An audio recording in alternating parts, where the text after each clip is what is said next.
आप लोगों का बहुत बहुत स्वागत है शक्ति ऑनलाइन क्लासेस में। मैं ग्लोरी मिश्रा आप लोगों के बीच एक बार फिर से उपस्थित हूँ एक नए टॉपिक के साथ। हम लोगों ने कल चर्चा की थी सीडीपी में वृद्धि और विकास के विषय में कि आपकी वृद्धि क्या होती है, आपका विकास क्या होता है। वृद्धि क्या होती है? वृद्धि हमारी जन्म गर्भावस्था से लेके आपकी एक समय के बाद जाके रुक जाती है। लेकिन विकास क्या होता है? विकास हमारा गर्भ से लेके कब्र तक चलता है।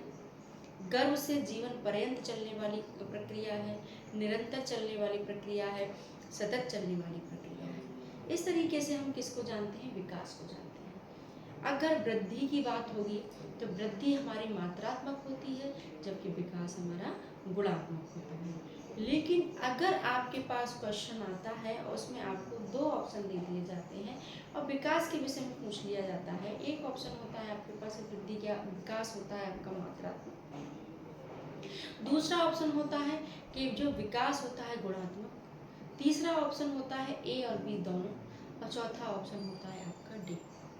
तो ऐसी सिचुएशन में आप क्या करेंगे?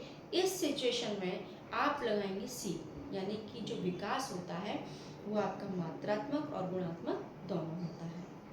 इसी प्रकार अगर पूछा जाए कि आपकी वृद्धि विशिष्ट है या विकास विशिष्ट है, तो ध्यान रखिएगा जो आपकी वृद्धि होती है वो विशिष्ट होती है और जो आपका विकास होता है वो आपका सामान्य होता है। वृद्धि आपकी मूर्त होती है, विकास आपका अमूर्त होता है। इस तरीके से आपको काफ़ी क्वेश्चन देखने को मिलेंगे वृद्धि विकास से संबंधित। तो आप लोग अच्छे से प्रिपेयर रहिएगा और कॉन्सेप्ट क्लियर करके बढ़िया तरह पढ़िएगा, क्योंकि सब ऊपर ऊपर से नहीं आने वाला। आजकल के जो क्वेश्चन बन रहे हैं सारे व्यवहारिक बन रहे हैं, समझ पे आधारित बन रहे हैं, रटने पर बिल्कुल भी आधारित नहीं है। आप अपनी समझ कितनी विकसित कर सकते हैं, कितना आप अपना दिमाग लगा सकते हैं, इस तरीके के क्वेश्चन बन रहे हैं। तो हमने जाना कि जो हमारा विकास होता है वो गर्भ से प्रारंभ हो जाता है। तो वही हम जानेंगे कि जो हमारी गर्भावस्था होती है, गर्भावस्था हमारे दिन में कितनी होगी, माह में कितनी होगी, चंद्रमास में कितनी होगी और आपके सप्ताह में कितनी होगी, इसके बारे में हम चर्चा करेंगे। जैसे कि दिन की अगर बात की जाए, दिन की बात की जाए तो हमारी गर्भावस्था 280 दिन की होगी। 9 माह 10 दिन ये माह में हो जाएगा। चंद्रमास की बात करी जाएगी तो 10 चंद्रमास होंगे। अगर सप्ताह की बात की जाएगी तो 37 से 40 सप्ताह होंगे। ध्यान रखिएगा, अगर आप कह रहे मैम ने तो 37 से 40 बता दिया है, अब इसमें से हम कौन सा लगाएं, 37 लगाएं या 40 लगाएं? तो देखिएगा जो भी क्वेश्चन में हो, जो आपको नजदीक का लग रहा हो उसी आंसर को आप लगाएंगे और वो आंसर आपका 37 से 40 के बीच में होगा ही होगा। ठीक है, तो इस चीज का आप लोग ध्यान रखिएगा। ठीक, अब हमारा क्या है? गर्भावस्था में विकास। देखिए विकास क्या है? निरंतर चलने वाली प्रक्रिया है। अगर जैसे विकास गर्भावस्था में होगा, शैशवावस्था में होगा, बाल्यावस्था में होगा, किशोरावस्था में होगा, प्रौढ़ावस्था में होगा, वृद्धावस्था तक, किशोरावस्था में, सारी अवस्था में विकास चलता ही रहता है। क्यों? विकास को कहा ही गया है कि विकास जीवन पर्यंत चलने वाली प्रक्रिया है। तो वही क्या है, गर्भावस्था के अगर हम विकास की बात करें तो गर्भावस्था को 3 भागों में डिवाइड किया गया है, जर्नल स्टेज, एम्ब्रियोनिक एंड आपका फीटल स्टेज। ठीक है, यानी इनको डिंबावस्था, पिंडावस्था और भ्रूणावस्था भी कहते हैं।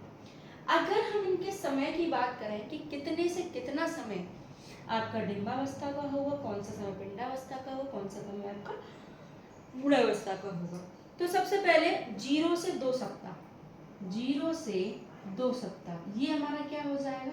ये हमारा आपका हो जाएगा जर्नलिक स्टेज। मैं आप लोगों से यही कहूँगी, आप लोग हिंदी वर्जन तो ध्यान रखिएगा, उसके साथ साथ इंग्लिश वर्जन पे विशेष ध्यान दीजिएगा। ये एक ही रहते हैं, इनके नाम परिवर्तित हो जाते हैं, नाम चेंजेस हो जाते हैं। अगर हम आपकी एम्ब्रियोनिक स्टेज की बात करें तो ये हमारा कितना होता है?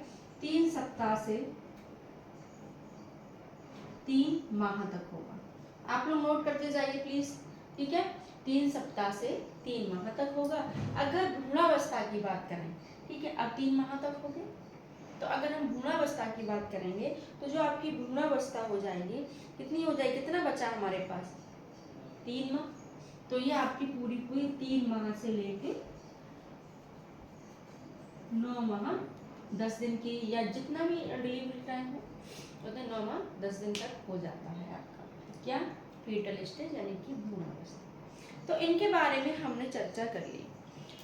WHO में ये कहा गया है कि स्वस्थ व्यक्ति कौन होता है। WHO ने ये कहा है कि स्वस्थ व्यक्ति कौन होगा, तो स्वस्थ व्यक्ति आपका वही होगा जो कि शारीरिक रूप से, मानसिक रूप से, सामाजिक रूप से और संवेगात्मक रूप से स्वस्थ है। और संवेगात्मक नहीं, सामाजिक रूप से स्वस्थ है।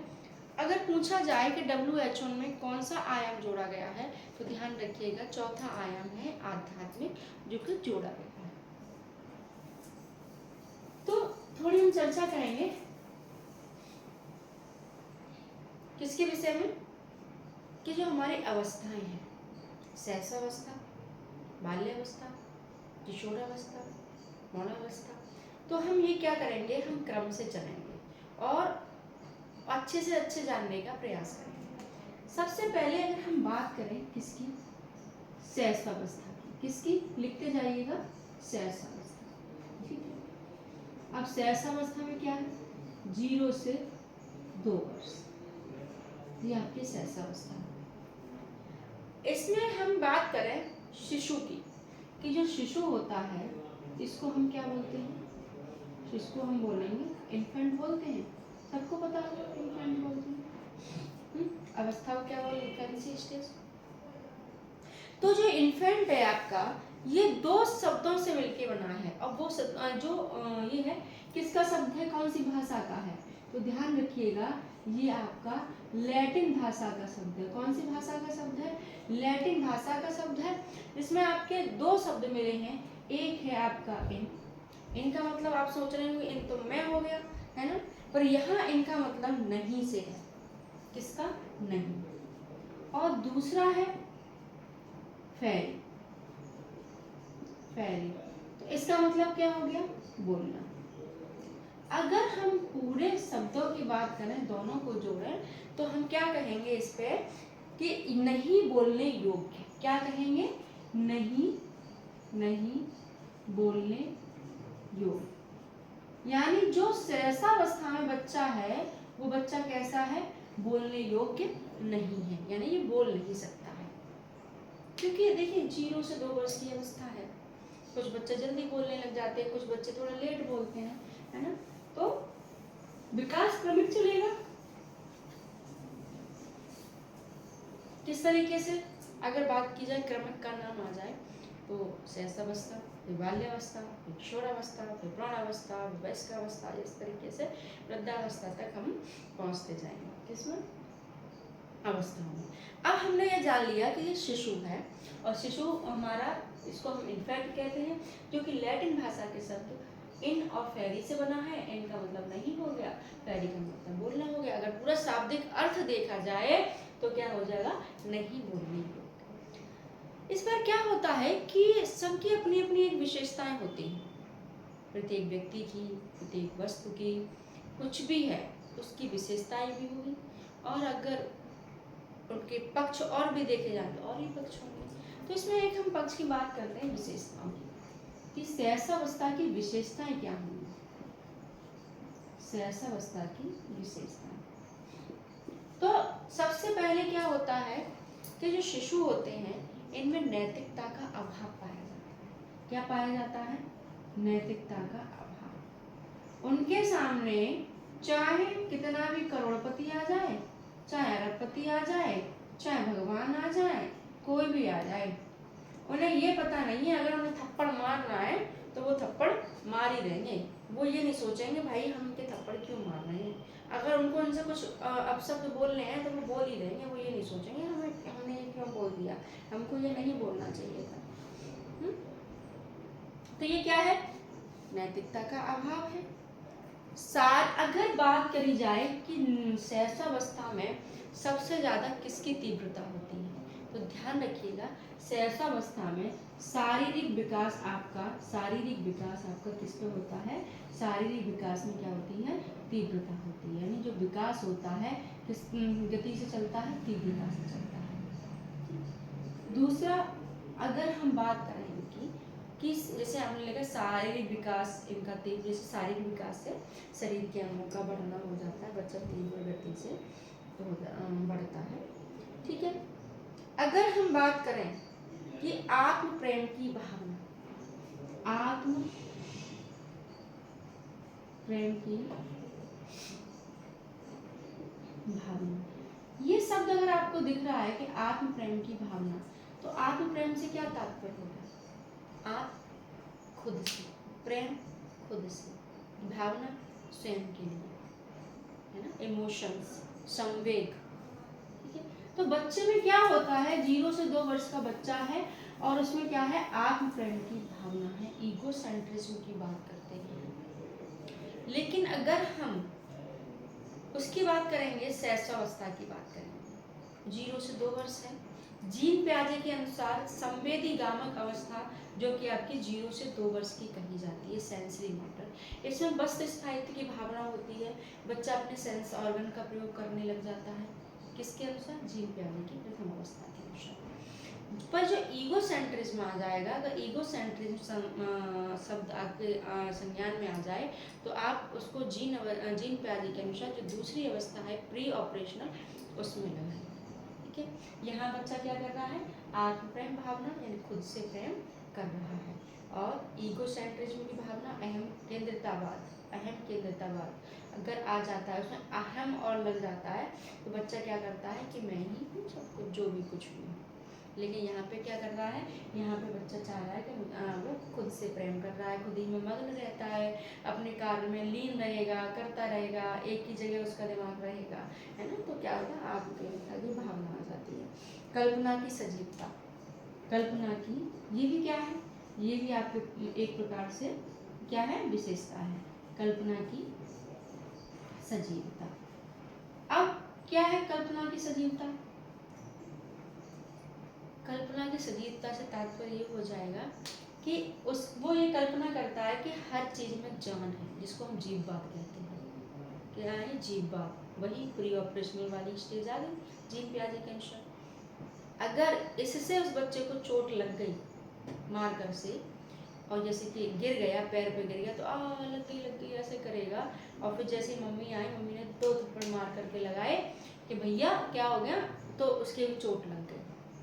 तो बच्चे ने सोच लिया, बच्चे ने क्या सोच लिया कि जो इसमें भी जान है, इसके भी मम्मा ने इसको बहुत मारा है, इतनी चोट मेरे लगी है, उतनी चोट इसकी लगी है। तो क्या हो जाती है? सहसा कल्पना की सजीवता हो जाती है। ठीक है। दूसरे बालकों में रुचि व अरुचि, क्या हो जाएगा? दूसरे बालकों में रुचि व अरुचि, दूसरे बालकों में रुचि व अरुचि। देखिए, वो उसके दिमाग पर डिपेंड करता है। सहसावस्था का वही हमने कहा, नैतिकता का पापा रहता है। उसका मन होगा तो दूसरे बच्चों के साथ खेलेगा, अगर उसका मन नहीं है तो वो नहीं भैया खेलने वाला, जाओ तुम, जाना है तुम्हें जाओ, तुम हमें कोई वो मत दो, हमारा मन होगा तो हम खेलेंगे, हमारा मन होगा तो हम नहीं खेलेंगे। ठीक है। अब क्या है? सामाजिक भावना का विकास, सामाजिक भावना का विकास। देखिए, आप लोग जानते हैं कि जो मनुष्य क्या है? सामाजिक। मनुष्य एक सामाजिक प्राणी है। मनुष्य क्या है? मनुष्य एक सामाजिक प्राणी है। अगर पूछा जाए कि समाज की प्रथम इकाई क्या है, तो आप क्या बताएंगे? समाज की प्रथम इकाई है आपका परिवार। अगर पूछा जाए कि प्रथम गुरु कौन है, तो वो किसको बोला जाएगा? वो बोला जाएगा आपकी माँ को। यानी बच्चे का जो प्रथम गुरु होता है वो कौन होता है? उसकी माँ होती है। अगर बच्चे की प्रथम पाठशाला की बात की जाए तो वो आपका परिवार होता है। अगर समाज की प्रथम इकाई की बात की जाएगी तो वो भी हमारा क्या हो जाएगा? परिवार हो जाएगा। अब इसमें सामाजिक भावना का विकास। सामाजिक भावना से तात्पर्य है कि हम समाज में रहते हैं, सामाजिक प्राणी हैं। बच्चा भी जब आया है तो वो भी समाज में रहेगा और सामाजिक प्राणी बनेगा। तो उसे वहाँ के नियम कानून के बारे में पता होना चाहिए। उसे ये पता हो कि हमें दादा से दादू से बोलना ही है, दादी से दादी बोलना है, उनका नाम नहीं लेना है। मित्र में मित्र बनाने हैं। अब वो आप जानते हैं गैंग एज होता है, टोली आयु होती है आपकी, कौन है, उत्तर बाल्यावस्था में आ जाते हैं। लेकिन हम तो किसकी बात कर रहे हैं, हम तो शैशवावस्था की बात कर रहे हैं। तो बच्चा क्या है कि जो सामाजिक मुस्कान भी होगी, जिसमें सामाजिक जो मुस्कान वगैरह होती है वो भी सामाजिकता में आ जाती है। अपने कार्य को करवाना किस में आ जाएगा, सामाजिकता में आ जाएगा। बच्चा समाज के प्रति समायोजन करने लग जाता है। अब समाज में आपकी मम्मी पापा भाई बहन, स्कूल, आसपास का वातावरण, रिश्तेदार, वो सभी आ जाते हैं। ठीक है। अब हम बात करते हैं मानसिक क्रियाओं में तीव्रता। हम बात मानसिक विकास की नहीं कर रहे हैं, हम बात कर रहे हैं किसकी, मानसिक क्रियाएं। ठीक है। मानसिक क्रियाओं में तीव्रता, क्रियाओं में तीव्रता, क्रियाओं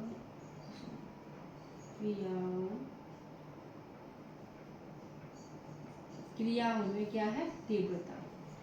जिस प्रकार शारीरिक विकास में तीव्रता हो रही थी, लेकिन यहाँ मानसिक क्रिया यानी जो बच्चा क्या कर रहा है, करके सीख रहा है, खेल खेल में सीख रहा है, उसका अधिगम कैसा हो रहा है, खेल खेल में हो रहा है, बच्चा कार्य करके सीख रहा है। अब आपने देखा मार्केट में बहुत सारे ऐसे गेम्स आ चुके हैं, जैसे पजल हो गया, तो बच्चा उसको ज्वाइंट करेगा, किसका प्रयोग कर रहा है, अपने मस्तिष्क का, मानसिक विकास हो रहा है उसका। बच्चों को ऐसे ट्रायंगल में दे दिया जाता है कि चलो इसमें कलर डालो, तो बच्चा ऐसे कलर के वो उठा के रिंग डालते हैं उसमें कि कौन सा कलर है, फिर बताते भी हैं। तो इसमें क्या हो रहा है, कलर्स का ज्ञान हो रहा है बच्चे को। किसको, शैशवावस्था में जो बच्चा 0 से 2 वर्ष का है ना। हम खेल खेल में उनको पढ़ा रहे हैं, सिखा रहे हैं, दौड़ दौड़ के बेटा दौड़ो, भागो, ये क्या रनिंग है, सिट डाउन, क्या हो गया, तो बैठना सीख गए, अब हैंड्स अप करो तो हाथ ऊपर करना सीख गए। तो इससे क्या हो रहा है, हम करके सीख रहे हैं, बच्चा करके सीख रहा है, अपनी क्रियाओं के द्वारा सीख रहा है।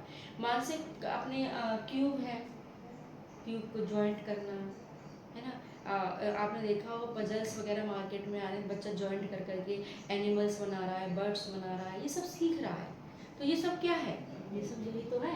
इससे क्या हो रहा है, उससे मानसिक क्रिया में बच्चा एक्टिव हो रहा है। ठीक है। तो ये क्या थी जी, ये आपकी थी विशेषताएं किसकी, शैशवावस्था की। अगर हम बात करें कि दोहराने की प्रवृत्ति, एक होती है अनुकरण की अवस्था, जहाँ बच्चा अनुकरण बहुत करता है। दो शब्द आप ठीक से जानिएगा, एक अनुकरण की अवस्था, अनुकरण की अवस्था, और दूसरा हम बात करेंगे दोहराने की प्रवृत्ति। क्या, दोहराने की प्रवृत्ति। दोनों के कार्य अलग अलग हैं। कैसे, देखिए अनुकरण में क्या होता है, आपने बोला, बच्चे ने बोला, आपने कार्य किया, बच्चे ने किया। लेकिन दोहराने में क्या होता है, दोहराने में बच्चा वही बातें बार बार दोहराता है। मैं ये उठा उठा उठा उठा, मैंने इसको धम से दे मारा। फिर थोड़ी दूर आगे चलेगा, मैं उठा उठा उठा, मैंने उसको धम से दे रहा। ठीक है।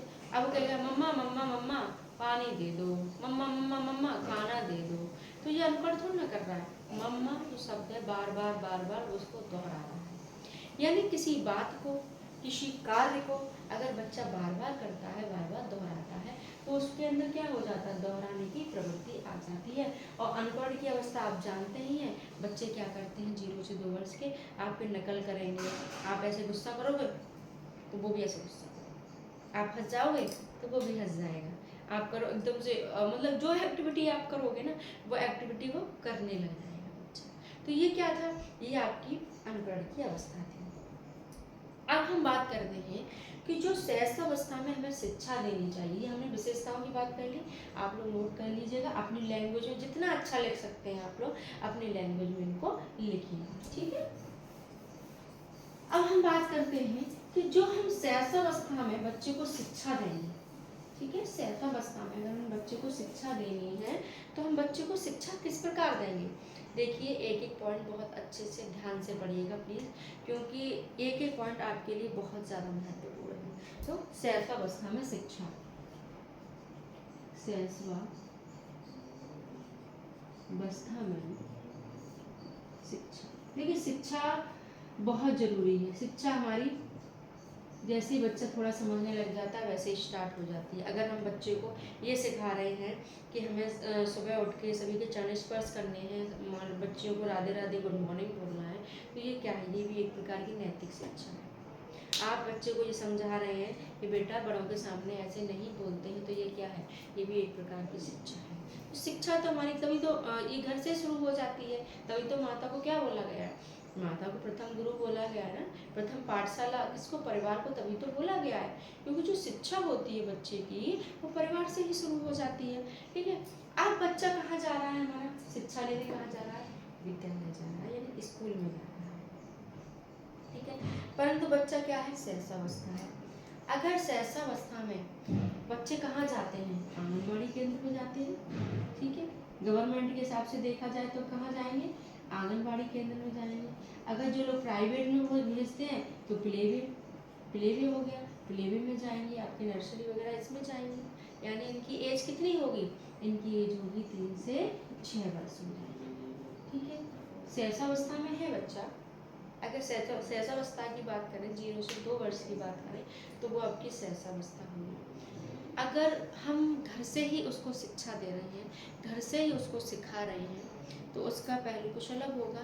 और अगर हम विद्यालय में उसको बच्चे को या आंगनबाड़ी केंद्र या प्लेवे स्कूल में उनको शिक्षा दे रहे हैं, एजुकेट कर रहे हैं, तो उसकी उम्र आपकी 3 से 6 वर्ष हो जाएगी, जिसको हम लेते हैं पूर्व बाल्यावस्था। ठीक है, हाँ, तो हम सहसावस्था में शिक्षा जान लेते हैं कि सहसावस्था में हम बच्चे को किस प्रकार शिक्षा देंगे। कहने का तात्पर्य हम बच्चे को कैसे सिखाएंगे। तो सबसे पहले उचित वातावरण की उपलब्धता। देखिए, अगर हम बच्चे को पढ़ा रहे हैं तो वहाँ का वातावरण कैसा होना चाहिए, उचित होना चाहिए। उचित वातावरण की व्यवस्था, जिस प्रकार हमने कल भी चर्चा की थी कि अगर हम वातावरण जोड़ें तो वातावरण हो गया, पर्यावरण हो गया। अगर ईवीएस में जोड़ते हैं इसको तो उसका जो अर्थ निकलेगा वो अलग निकलेगा। और यहाँ अपने सीडीपी में अगर हम इसके वातावरण की या पर्यावरण की बात करते हैं तो इसका अर्थ ये निकलेगा कि आस पड़ोस का वातावरण, परिवार का वातावरण, यानी माहौल की बात हो जाएगी। ठीक है, तो जहाँ बच्चे को ये शिक्षा दी जा रही है तो वहाँ का वातावरण ऐसा होना चाहिए, अच्छा होना चाहिए, व्यवस्थाएं कैसी होनी चाहिए, उचित होनी चाहिए। और जो भी आप पढ़ा रहे हैं, जो भी आप बच्चों को शिक्षा दे रहे हैं, तो जो भी आपके पास TLM वगैरह जो भी मतलब लर्निंग प्रोसेस वाली चीज़ें हैं, तो उनको व्यवस्थित करके रखना चाहिए। जगह का ध्यान रखना चाहिए कि जगह ऐसी तो नहीं है जहाँ बच्चे को चोट वोट लग जाए, है ना। वातावरण खुला हुआ है, एकदम स्वस्थ वातावरण, ऐसा तो नहीं गर्मी है, बहुत ज़्यादा हौच पौच है, मतलब दिक्कत परेशानी हो रही है, ये चीज़ नहीं होनी चाहिए, है ना। स्वस्थ पालन पोषण की व्यवस्था, स्वस्थ पालन पोषण की व्यवस्था। स्वस्थ पालन पोषण क्या, देखिए, जब बच्चा आंगनबाड़ी केंद्र में जाता है की व्यवस्था, तो उसको खाने के लिए जो उधर मिड डे मील है, उन लोगों को अभी तक तो बना के दिया जाता था, परंतु अभी संज्ञान में आया है कि उनको ऐसे ही दे दिया जाता है। वो बच्चे घर पे बना के खाते हैं, दलिया हो गया, खिचड़ी हो गया, आपका दाल हो गया, रिफाइंड हो गया, बिस्किट हो गया, पंजीरी हो गया। तो बच्चे की पोषण का ध्यान रखा जाता है। अब बच्चा आपका प्राइवेट में जा रहा है, तो प्राइवेट में क्या है, वो स्वयं माता को ध्यान रखना पड़ेगा। या कई स्कूल ऐसे हैं वो बच्चे के मील का बहुत ध्यान रखते हैं कि बच्चे को हमें लंच में ब्रेकफास्ट में क्या देना है, लंच में क्या देना है, तो इस चीज़ का वो ध्यान रखते हैं कि किस तरीके से हमें बच्चे को खान पान की व्यवस्था रखनी है, बच्चा स्वस्थ रहे, इसके लिए पानी वगैरह की व्यवस्था अच्छी होनी चाहिए। ये ना हो टंकी भरा हुआ पानी बच्चों को पिलाना है, कीड़े पड़े हुए हैं और बच्चा बेचारा क्या हो गया है, परेशान हो गया, ऐसा नहीं होना चाहिए। इसलिए व्यवहार, जो आपका व्यवहार होना चाहिए, जो शिक्षक का व्यवहार हो गया या उसकी माँ का व्यवहार हो गया, इसलिए पूर्ण व्यवहार, तो ये कैसा होना चाहिए, उसका बिहेवियर ऐसा होना चाहिए, उसे प्यार से, दुलार से, लाड़ से पढ़ाना चाहिए। ऐसा नहीं पढ़ाते जा रहे हैं, कूटते जा रहे हैं, बच्चे के दिमाग में कुछ घुस ही नहीं रहा है, तो ये नहीं होना चाहिए। क्या होना चाहिए, बच्चे को हमें स्नेह से, प्यार से पढ़ाना चाहिए। जिज्ञासा की संतुष्टि, अगर आपका बच्चा आपसे क्वेश्चन कर रहा है तो उसे संतुष्ट करिए। जिज्ञासा की संतुष्टि, अगर आपने अपने बच्चे को संतुष्ट नहीं किया, अगर आपने अपने बच्चे का आंसर नहीं दिया, अभी वो क्वेश्चन पूछ रहा है, कुछ समय बाद अगर आप उसके आंसर नहीं देंगे तो वो क्या करेगा, क्वेश्चन पूछना ही बंद कर देगा, और क्वेश्चन पूछना बंद करेगा तो उसका मानसिक विकास में बाधा आएगी, जो कि भविष्य के लिए सही नहीं है।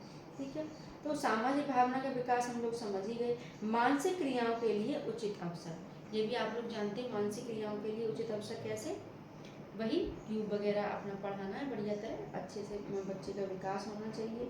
ठीक है, वार्तालाप के अवसर, हाँ ये पॉइंट थोड़ा सा बढ़िया है, वार्तालाप के अवसर। वार्तालाप के अवसर कैसे, अगर बच्चा बोल रहा है तो उसकी बात को सुनो, उसकी बात को इग्नोर मत करो, और उसको अवसर भी देना, हाँ बेटा क्या कह रहे थे, अच्छा ऐसे कह रहे थे, अच्छा फिर क्या हुआ, इस तरीके से बच्चों को बोलने का अवसर देना चाहिए। ठीक है, आत्म प्रदर्शन के अवसर, देखिए कुछ बच्चे ऐसे शर्मीले स्वभाव के होते हैं, वो अपने आप को प्रदर्शित नहीं कर पाते हैं। आत्म प्रदर्शन के अवसर, ठीक है, वो अपने आप को क्या नहीं कर पाते हैं, वो अपने आप को सामने वाले के सामने प्रदर्शित नहीं कर पाते, अपनी बात को नहीं कह पाते, जो कि सही नहीं है।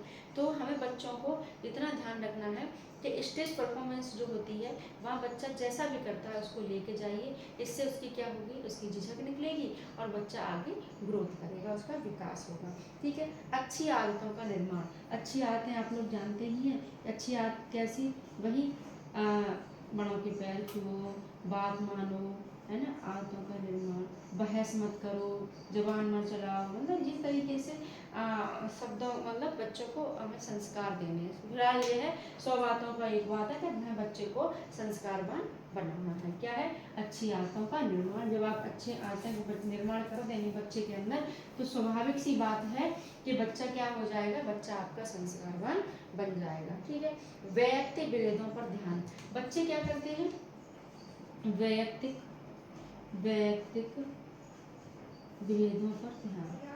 ठीक है, अगर हमें शिक्षा देनी है तो ये नहीं है विभेदों पर ध्यान कि हमने लड़कों को मतलब अलग शिक्षा दी और बच्चियों को अलग शिक्षा दी, नहीं, सबको समान अवसर प्राप्त होने चाहिए। लड़कियां हैं उनको भी, लड़के हैं उनको भी, क्या है, बचपन से ही सीखते हैं, अवस्था ही ऐसा अवस्था में अच्छा सिखाई रहे, बच्चा सीख रहा है, तो क्या है कि हमें बच्चे को क्या करना चाहिए, ये नहीं है विभेद करके नहीं पढ़ाना है, उनको समझाना है, सब समान है, पढ़िए आराम से, बढ़िया तरह पढ़िए।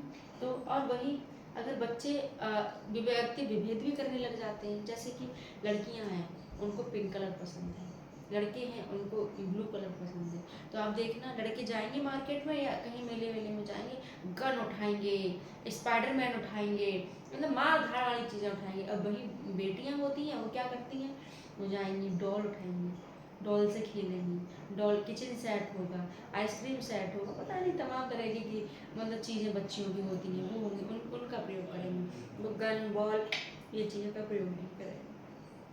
ठीक है, अगला है हमारा क्रिया द्वारा सीखने की आदत, आप लोग जान ही चुके हैं, चित्रों व कहानियों द्वारा शिक्षा। ये वाला चीज़ थोड़ा सा ध्यान रखिएगा, चित्रों व कहानियों द्वारा शिक्षा, कहने का तात्पर्य है कि आपने बच्चों को क्या दिखाया, आपने बच्चे को चित्र दिखाया, द्वारा शिक्षा। ठीक है, चित्र दिखाया और चित्र में बच्चे ने देखा है कि एक शेर है, एक चूहा है, और क्या हो रहा है कि शेर जो है पिंजरे में बंद है और चूहा उसके ऊपर उसको जाल को काट रहा है, नेट को काट रहा है। तो बच्चों ने पहचान लिया, बच्चों ने देख लिया, समझ गए बच्चे कि इस चित्र को देख के लग रहा है कि जो चूहा है वो शेर की मदद कर रहा है, उसकी हेल्प कर रहा है, बच्चे समझ गए। तो इसमें क्या हुआ, बच्चों ने चित्रों को देखा और चित्रों के द्वारा उनको कहानी वो कर दी। इसी प्रकार घर में क्या होता है, जो बुजुर्ग होते हैं नाइट में आपने देखा होगा ज़्यादातर बच्चे अपने दादी दादू के पास जाते हैं और नाइट में जाके मुझे स्टोरी सुनाओ, मुझे स्टोरी सुननी है, तो दादी दादू स्टोरी सुनाते, बढ़िया बढ़िया ज्ञानवान, जैसे बच्चे संस्कारवान बने ऐसी स्टोरी सुनाते हैं, कुछ कॉमेडी वाली स्टोरी जो बच्चे समझते हैं, चूहा आया, हाथी आया, घोड़ा आया, इस तरीके से बच्चे क्या है उसमें बच्चे को शिक्षा मिल रही है। सबसे पहले तो एक प्रकार से भाषा विकास हो रहा है बच्चे का, बच्चा सुन रहा है, समझ रहा है, और सुनेगा समझेगा तो बोलेगा तो है ही, जब बोलेगा तो क्या हो रहा है, उसका भाषा विकास में तीव्रता हो रही है, तभी तो उसकी जिज्ञासा की प्रवृत्ति बढ़ जाती है। ठीक है, खेल द्वारा सीखना, खेल द्वारा सीखना। तो ये तो आपको पता ही है, किंडरगार्टन पद्धति है ही किसके द्वारा, खेल खेल में सीखना है, खेल द्वारा सीखना। तो जो भी बच्चों को पढ़ाया जाए या जो भी सिखाया जाए वो कैसे सिखाया जाए, खेल खेल में सिखाया जाए। अगला है आपका मूल प्रवृत्तियों को प्रोत्साहन। मूल प्रवृत्तियों को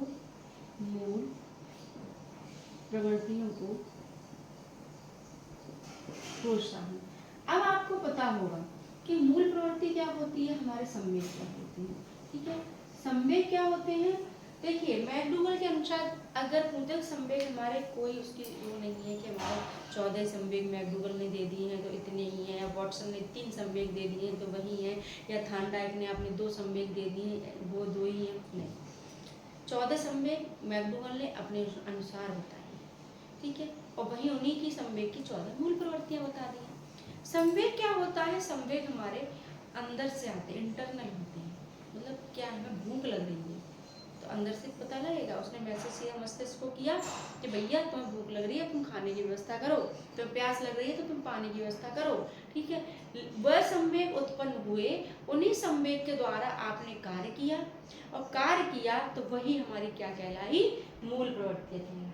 तो अगर मूल प्रवृत्ति, बच्चा कोई कार्य कर रहा है, कोई व्यवहार कर रहा है, तो हमें क्या करना है, बच्चे को रोकना नहीं है, टोकना नहीं है। उस हाँ गलत कार्य कर रहा है तो आप रोकेंगे ही, टोकेंगे ही। अगर वो मूल प्रवृत्ति गलत है तो आप रोकना टोकना चाहिए। लेकिन आपको लग रहा है कि ये बच्चा, जैसे कि बच्चे ने क्या किया, बच्चे ने अपने हाथ पूरे कलर में कर दिए, आप कलर रखा छोड़ गए, या बड़ी भैया बन कर रखा हुआ है कलर छोड़ गए, छोटा बच्चा आया उसने कलर लिया अपने हाथ पे लगा दिया। अब आप क्या करेंगे, अब डांटना तो, गुस्सा तो आएगी, लेकिन नहीं, हमें क्या करना है, आओ चलो खेलते हैं। उन्होंने आपने एक ब्लैक कागज लिया, A4 साइज पेपर लिया, रखा होता है ये सबके घर में, और नहीं होता है तो वहाँ पे तो बुक्स नोट बुक तो सबकी आई होती हैं। बच्चे के हाथ पे और कलर लगाया, उस पर ऐसे कर दिया, ऐसे हैंड करो, उस पर कभी आंखें बना दी, और ऐसे टैल बना दी, पूंछ बना दी, और एकदम से हाथी की सूंड बना दी, लो बेटा एलिफेंट बन गया, वाह।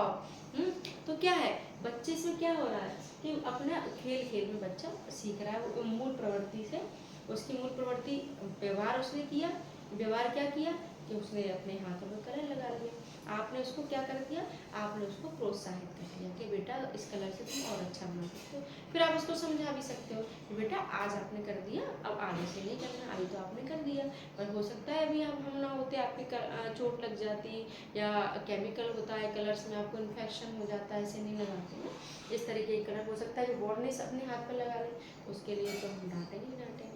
तो ध्यान रखिएगा, अगर बच्चा कोई मूल प्रवृत्ति, अच्छी मूल प्रवृत्ति करता है तो उसमें उसको हमें क्या करना है, उसका हमें प्रोत्साहन देना ही देना है। ठीक है, अगर पूछा जाए बालक का निर्माण काल क्या कहा जाता है, तो ध्यान रखिएगा, बालक का निर्माण काल आपका कौन सी अवस्था होगी, वो आपकी शैशवावस्था होगी। ठीक है, शैशवावस्था में बच्चों के क्रियाकलाप कैसे होते हैं, ध्यान रखिएगा, शैशवावस्था में बच्चों के जो क्रियाकलाप होते हैं वो मूल प्रवृत्त्यात्मक होते हैं। ठीक है, स्वकेंद्रित अवस्था की भावना, स्वकेंद्रित अगर पूछा जाए तो एज क्या होगी, 3 से आपकी 6 वर्ष हो जाएगी। वॉटसन ने कहा है कि तुम मुझे बच्चे दे दो, नवजात बच्चे दे दो, मैं उन्हें जो चाहे वो बना दूंगा। किसने कहा है, वॉटसन ने कहा है।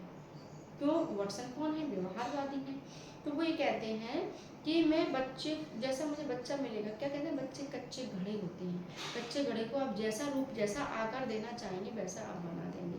तो उसी को देखते हुए उन्होंने, वॉटसन ने कह दिया कि अब तुम हमें एक काम करो कि आप हमें नवजात दे दो, नवजात की बात कही गई है, मैं उसे चोर बनाना चाहूँ तो चोर बना दूंगा, डॉक्टर बना दूंगा, इंजीनियर बना दूंगा, जो बनाना चाहे वो मैं उसको बना दूंगा। ठीक है, तो ये हमने थोड़ा सा किसके बारे में चर्चा की थी, शैशवावस्था के बारे में चर्चा की थी कि, और गर्भावस्था के विषय में हमने थोड़ी सी चर्चा की थी, गर्भावस्था का समय सीमा जानना था पूरा कितनी होती है ना, उनकी स्टेज की जानी थी हमने।